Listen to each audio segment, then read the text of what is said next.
सबसे बड़ा पापी भी है, बहुत अधिक पापी भी है, तो मेरी बात मान ले तो इस नौका पे बैठ जाएगा और पार हो जाएगा ज्ञान रूपी नौका पे। जैसी तुम्हें पद्धति बताई उस तरह से चलोगे तो चाहे जितने बड़े पापी हो तुम संसार समुद्र से पार हो जाओगे, परमानंद में डूब जाओगे। अपिचेदशि पापेभ्य सर्वेभ्य पाप कृतमः। पाप करने वालों को पाप कृत कहते हैं, अधिक पाप करने वालों को पाप कृतर कहते हैं, और जो महापापी होता है उसे पाप कृतम कहते हैं।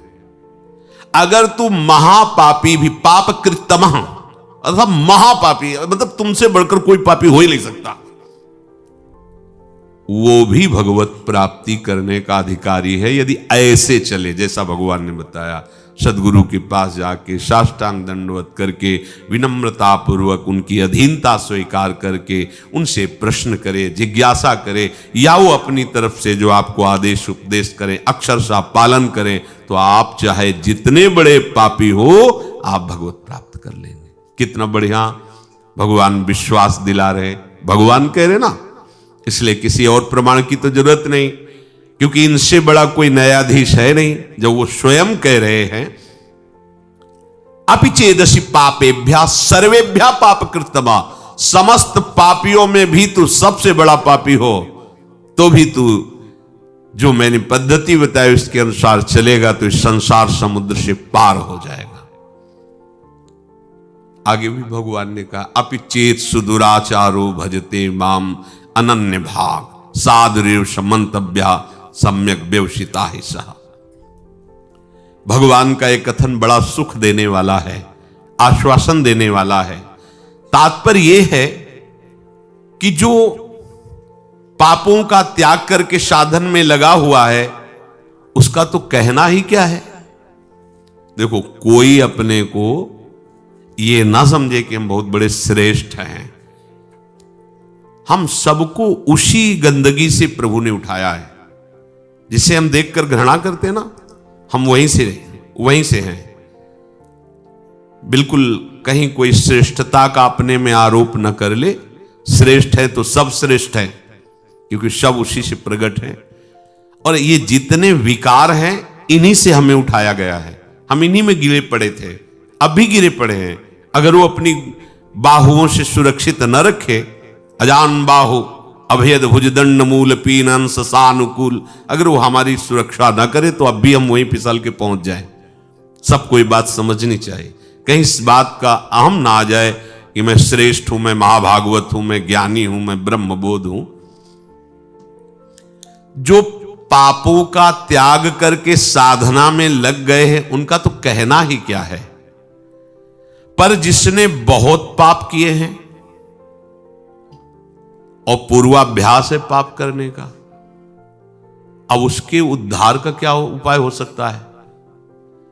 जिसने पाप किए और उसको ग्लानि हुई और छोड़ करके पाप और सदगुरु की शरण हो के साधन में लग गया, उसमें तो संशय ही नहीं, वो तो जाएगा ही जाएगा प्रभु के पास। भगवान यहां उसको विश्वास दिला रहे जो बहुत पाप किया, महापापी, और पूर्वाभ्यास भी पापों का है। अब उसको भी अपने उद्धार के विषय में निराश नहीं होना चाहिए भगवान के वचन मान करके। महापापी से पापी मनुष्य भी यदि सोच ले कि इसी जन्म में अब मुझे अपना कल्याण करना है, तो पुराने पाप उसको बाधा पहुंचाने की चेष्टा करेंगे। ऐसा नहीं कि वो शांत बैठे रहेंगे। वर्तमान के पाप उसको बाधा पहुंचाने की चेष्टा करेंगे। पर वर्तमान में साधु संग हो गया और उसने ठान लिया कि मुझे अपना कल्याण करना है, उस ठानने में वो उनकी बात मानेगा। वर्तमान के पापों पर रोक होनी शुरू हो जाएगी और उनकी बात मानने पर उपासना में धीरे धीरे रुचि होने लगेगी। और जहां रुचि हुई तो पूर्व पाप जो बाधक हो नष्ट होना प्रारंभ हो जाएंगे। उसके हृदय में ये निश्चय होने लगेगा कि आज से मैं कभी पाप नहीं करूंगा। ध्यान दीजिए, ये कब हम जाने कि हमारे पुराने पाप नष्ट हो रहे हैं? तुम्हारे हृदय में जब ये निश्चय होने लगे आज से मैं पाप नहीं करूंगा, तो आपका हृदय इतना पवित्र होने लगा है कि पाप ना करने का, निश्चय करने का अधिकार कर रहा है। केवल भगवत प्राप्ति के लिए ही अब मैं चेष्टा करूंगा। उसके पापों का नाश होते देर नहीं लगती। जहां ऐसा निश्चय किया, फिर समझ लीजिए, पुराने पाप जो बहुत समय से कर रहे हैं, वो भगवत मार्ग में नहीं आने देते, आने ही नहीं देते। वो बहुत बड़े बंधन है। कहीं भगवत कृपा से साधु समागम के शब्द पड़े और ये लगा कि मैं तो महान पाप करने वाला नीच हूं, मेरा कल्याण कैसे होगा? देखो, वचनों का प्रभाव, सत्संग सुनने से मेरा कल्याण कैसे होगा, ये बात आ गई। अच्छा, कल्याण तो साधु महात्माओं के संग से, सत्संग से होता है, मेरा अभ्यास वर्तमान में पाप करने का कैसे बनेगा? उनके समीप गया, अपने कल्याण के लिए जो चेष्टा करनी चाहिए वो संत महात्मा बताने लगे। उनके शासन में ध्यान रखना है। यदि आप जैसे वाल्मीकि जी ब्रह्म के समान हो गए, तो उन्होंने संत का शासन स्वीकार कर लिया। जब तक हम ना आवे तब तक ये बैठे रहना हो, तो नाम सीधा नहीं जप सकते तो उल्टा जपो, मरा मरा मरा, सिद्ध हो गए। संत का शासन संपूर्ण दुर्वासना और पाप का नाश करने के लिए होता है। जहां उस संत का शासन स्वीकार किया तो हृदय में बात आने लगती है, अब लो नशानी, अब ना नशा, बहुत पाप किया, अब नहीं करूंगा, हो गया। ये जब आने लगे तो जान लो पूर्व जो पाप बाधक थे वो नष्ट हो गए। तभी ये बात, जो पे दुष्ट हृदय सोई हुई, मोरे सन्मुख आओ की सोई। अब जे ही उसने जीवन में निश्चय किया आप केवल भगवत प्राप्ति, तो उसके सारे पाप नष्ट होने में देर नहीं लगती। अब उसे जैसे कोई पूर्व वाला देखे, कंठी बांध लिया, तिलक बांध लिया, ये हम जानते हैं, शराब पीता था, व्यभिचार करता था, कत्ल करता था, ऐसा वैसा, तो उसके लिए भगवान आदेश करे, साधु रे समंतव्या सम्यक व्यवसिता, ऐसा आप उसे साधु मानो, क्योंकि मेरी शरण में हो गया है। मैं कहता हूं अपिचेत सुदुराचारो भजते माम मनन्य भाग, साधु रे समंतव्या सम्यक, कल था आज मेरा हो गया है। अब इसे आदेश करते भगवान, साधु सम्मंतव्या, तुम इसे साधु ही मानो, क्योंकि मैं करूंगा इसे साधु, करो सद्यते ही। उसी के आगे श्लोक, क्षिप्रम भवति धर्मात्मा, बहुत जल्दी मैं उसे धर्मात्मा महात्मा बनाऊंगा। जब बनाने वाले कह रहे मैं बनाऊंगा, तो आप फिर अपने को मानने में क्या है? ऐसे उसके पाप नष्ट हो जाते हैं जैसे 100 वर्ष से घना अंधेरा छाया हो और आप प्रकाश प्रकट करें, तो 100 वर्ष में ही क्या हो, अंधेरा नष्ट होगा क्या? ना, 1 मिनट में खत्म हो जाए वो प्रकाश, जो ही जला अंधेरा खत्म। ऐसे ही पाप नष्ट होता है। बोले बहुत पुराना पापी है और ऐसे ही खत्म हो गए, ऐसे खत्म होता है शरणागत का पाप। जैसे 100 वर्ष से साल में अंधेरा है, एक बल्ब जला, 1 सेकंड में प्रकाश हो, खत्म अंधेरा 100 वर्ष का। अब उसके लिए यह सिद्धांत नहीं कि 100 वर्ष आप प्रकाश करो तब अंधेरा खत्म, नहीं, ऐसे एक क्षण में पाप सारे के सारे भस्म शरण ने स्वीकार कर लिया। शरण ने, हम त्वाम सर्वपापेभ्यो मोक्षयिष्यामि मा शुचा, मैं पवित्र करूंगा। कितने घंटे में? 1 सेकंड में, जा खत्म। जैसे प्रकाश हुआ 100 वर्ष का अंधकार नष्ट, ऐसे अनंत जन्मों के पाप सन्मुख होए जीव मोय जमहि, जन्म कोटि यघ नासों। विश्वास करो इस बात पर। चेत, प्रभु कह रहे, प्रायः ऐसे पापरत मनुष्यों को ये चेतना नहीं होती कि मैं भगवत प्राप्ति करूं, संत समागम या नाम जप, नाम कीर्तन, चेतना नहीं होती इनकी। ये चेतना लुप्त रहती है। ऐसा नहीं कि उनमें सामर्थ्य नहीं, पर वो लुप्त। पापवंत कर सहज स्वभाव, भजन मूर्ति भावन का, उसके अंदर भाव ही नहीं आएगा भजन आदि का।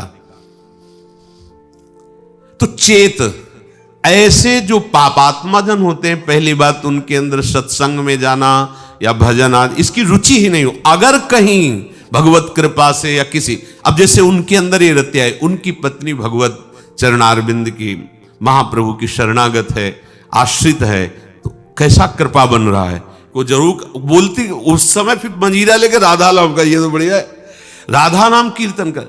यद्यपि ऐसा नहीं करना चाहिए, ऐसे दुर्व्यसन नहीं कर, पर दुर्व्यसन नहीं छोड़ सकते और राधा नाम स्वीकार कर लिया तो इस बात हमें विश्वास है राधा नाम की महिमा पर निश्चित आपका मंगल होगा। निश्चित आप इसी जन्म में ऐसी घृणा करेंगे कि देख लेना, निश्चित ये नाम और ये भगवत प्रीति, ये भगवत प्रीति है।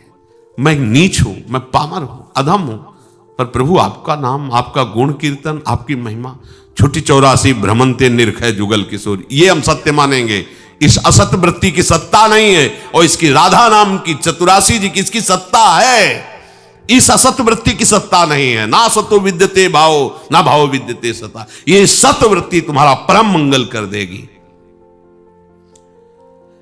यदि किसी महापुरुष का संग हो जाए, ऐसी कोई घटना घट जाए, ऐसी परिस्थिति बिगड़ जाए, ऐसा वातावरण हो जाए कि उसे उससे ऊब करके किसी संत का आश्रय ले ले, महापुरुष का, तो कोई कितना भी बड़ा पापी हो उनके प्रभाव से ऐसा दृढ़ निश्चय कर ही लेगा कि अब मुझे इस जन्म में भगवत प्राप्ति करनी है। वो संपूर्ण पापों से भली भांति तर जाएगा। सर्वम ज्ञान प्लवेनैव व्रजिनम संतरिष्यति, प्रकृति के कार्य शरीर और संसार के संबंध से ही पाप होते हैं। जितने पाप होते हैं वो देहाभिमान जब होता है, और देहाभिमान में इंद्रियजन्य सुखों की भोग लालसा ही पाप कराती है। और जब संत संग होता है तो संत संग का प्रभाव होता है सर्व संबंध विच्छेद। ध्यान दीजिए, आप सरिस चाहे सबकी ना, संतों का स्वभाव और प्रभाव आप सरिस जैसे वो हैं वैसे बनाना चाहते हैं, या आप सरिस चाहे आपको भगवत स्वरूप बनाना चाहते हैं। संतों के संग का प्रभाव सर्व संग पहो हिमाम, सर्व संबंध विच्छेद, शरीर से, अंतःकरण से, इंद्रियों से, शरीर संबंधियों से, भोगों से। अगर ये नहीं तो संत संग नहीं हो रहा है। संबंध विच्छेद, संबंध पुष्टता, ये अविद्या का संग है। संबंध विच्छेद यही ज्ञान है, यही अज्ञान के नाश का स्वरूप है। ये अहमता ममता एकमात्र प्रियालाल के चरणों में समर्पित, कोई संबंध नहीं। ध्यान देते हो इस बात पर? ओ नहीं, ये वो प्रपंच लादे घूम रहे हो, जैसे हरिवंश प्रपंच बंच सब ये काल ब्याल को खायो, ये जिए जान श्याम श्यामापद कमल संग शिरनायो। सर्वम ज्ञान प्लवेनैव व्रजिनम संतरिष्यति, जहां वो संत महापुरुष के संग के प्रभाव से सर्व संबंध विच्छेद हुआ तो अब उसको तरना बाकी नहीं रह गया, तर गया। मूला भावे कुतः शाखा, जब मूल ही कट गया तो अब शाखा कहां टिकेगी? तो बोले मूल था शरीर, अंतःकरण और भोगों का संबंध, संत प्रभाव से वो हट गया। अब जो बचा वो भगवद आश्रय, भगवत प्रीति या स्वरूप बोध।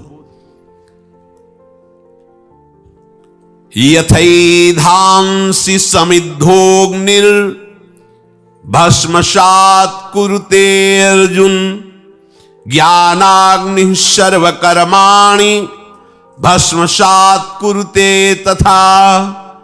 हे अर्जुन, जैसे प्रज्वलित अग्नि ईंधनों को सर्वथा भस्म कर देती है, ऐसे ही जब संत संग से ज्ञान प्रकट होता है तो संपूर्ण कर्मों को सर्वथा के लिए भस्म कर देती है।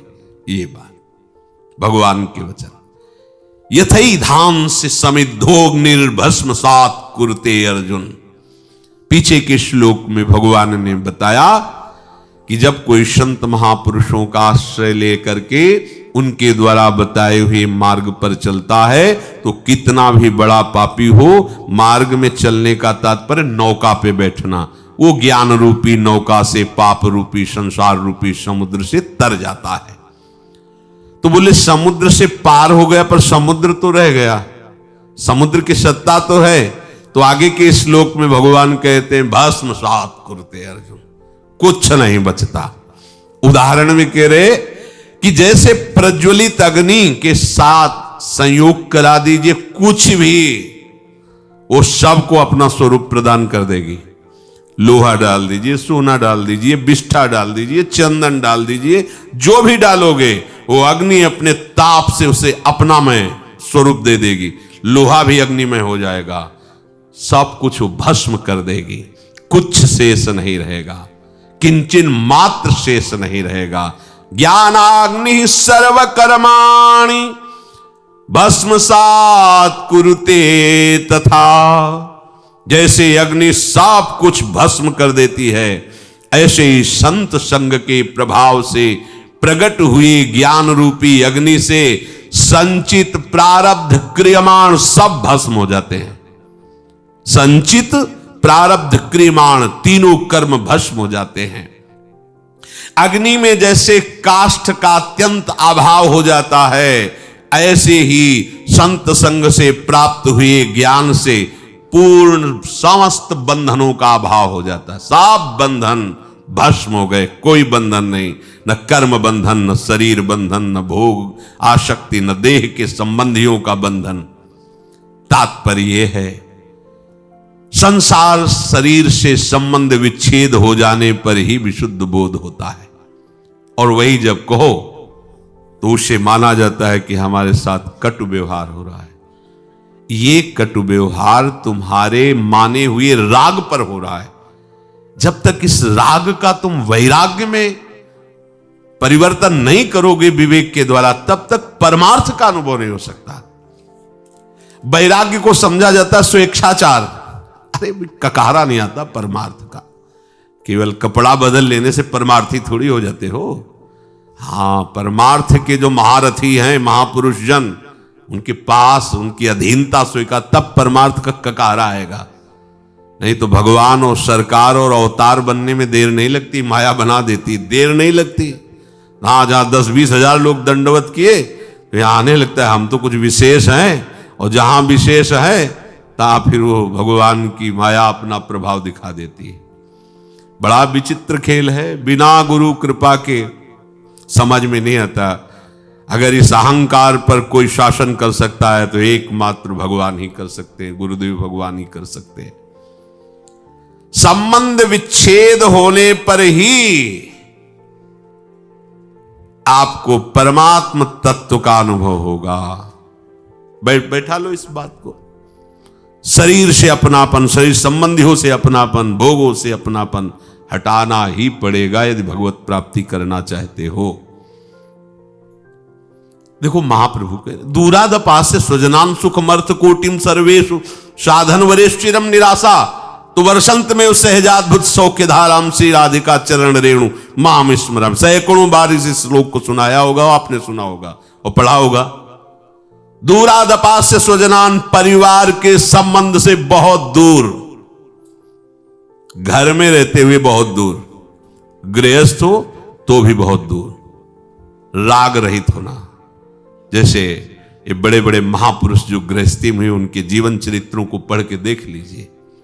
श्रीवास जी के घर में कीर्तन हो रहा है, पुत्र पधार गया, कान में जाके कहा पुत्र महाप्रभु तक आवाज नहीं जानी चाहिए, कीर्तन नहीं बंद होना चाहिए, कीर्तन बंद हुआ तो मेरे प्राण निकल जाएंगे। और उछल उछल कर कीर्तन कर रहे हैं, राग रहित। अगर राग हृदय में है तो चाहे आप गृहस्थ हो, चाहे आप विरक्त हो, इसे कोई फर्क नहीं पड़ता है। ये अंतर का, भगवत प्राप्ति अंतर के विषय से होती है। ये आचार्य परंपरा, ये वेश बाहर से त्याग करते हुए आंतरिक राग को मिटाने के लिए है, जो निवृत्ति मार्ग के उपासक हैं। नहीं तो जो निवृत्ति मार्ग के प्रभु हैं वही प्रवृत्ति मार्ग के प्रभु हैं। जो भगवत प्राप्ति निवृत्ति मार्ग को होती वही प्रवृत्ति मार्ग को होती। बस अपने सिद्धांत से चले, दोनों को ही वैराग्य धारण करना होगा। एक को बाहरी और आंतरिक दोनों, और एक को केवल आंतरिक बाहरी व्यवहार में रहते हुए भी वो भगवत प्राप्ति वैसे ही करेगा।